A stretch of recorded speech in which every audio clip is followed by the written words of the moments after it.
Comment vous voyez la situation, Driss Ghali?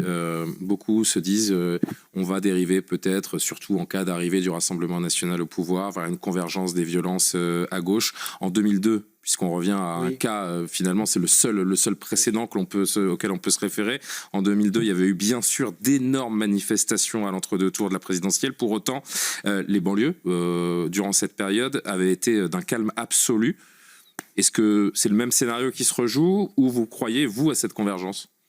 Honnêtement, il faut être vraiment très, très doué pour... faut être devin. C'est très difficile Parce que les banlieues, il y a l'effet des vacances, départ vers le Maghreb. D'ailleurs, les pays du Maghreb ne sont pas du tout alarmés. Il n'y a que notre intelligentsia, notre nomenclatura bourgeoise qui est alarmée. Ni Maroc, ni Tunisie, ni Algérie, ni Afrique noire ne sont alarmés. C'est business as usual. Ils connaissent le programme de Madame Le Pen et les contacts sont établis. Ils ne sont pas du tout dans le retour du fascisme. Il n'y a que nous qui sommes braqués sur 1938, 39, 40. C'est incroyable.